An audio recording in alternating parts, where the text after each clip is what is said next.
বলছেন আসসালামু আলাইকুম শেখ। ওয়ালাইকুম আসসালাম রহমতুল্লাহ। আমি মোহাম্মদ হোসেন, বাংলাদেশ টাঙ্গাইল জেলা থেকে। আমার প্রশ্ন হচ্ছে যে যদি কোনো লোক হারাম খাচ্ছে আবার 5 ওয়াক্ত সলাৎ সঠিক নিয়মে আদায় করছে, তার সলাতে কোনো বিদাত নেই, সহিভাবে সলাৎ আদায় করছে, এখন তার সলাৎ কি গ্রহণযোগ্য হবে? তার সলাতের নেকি সে পাবে, আর তার হারাম খাওয়ার গুনহার বোঝা সে উঠাবে। সুতরাং সে কবরে শাস্তি পাবে, দুনিয়ার শাস্তি পাবে, জাহান্নামের শাস্তি পাবে যদি বিনা তবে মারা যায়।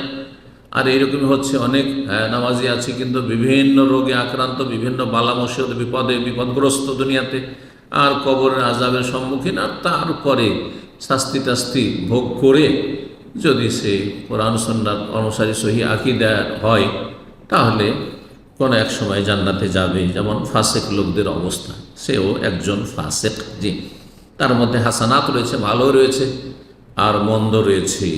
তার ভালোটা যদি প্রাধান্য পেয়ে যায় তাহলে সে জান্নাতি, আর যদি মন্দটা গুনহা যদি প্রাধান্য পেয়ে যান, গুনহার ওজন যদি দাঁড়িপাল্লায় বেশি হয়ে যায়, তাহলে জাহান্নামের সম্মুখীন, কবর আযাবের সম্মুখীন হবে। জি।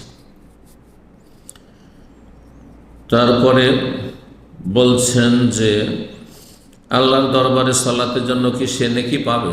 সলাতের নেকি পাবে, আশা করি উত্তরটা দেবেন। সলাতের নেকি পাবে, আর যেসব হারাম খাচ্ছে, হারাম আচরণ করছে, হারাম দেখছে, বিভিন্ন পাপে জড়িয়ে আছে, তার শাস্তিও পাবে দুনিয়া আখিরাতে। আল্লাহ হেদায়েত দান করুন।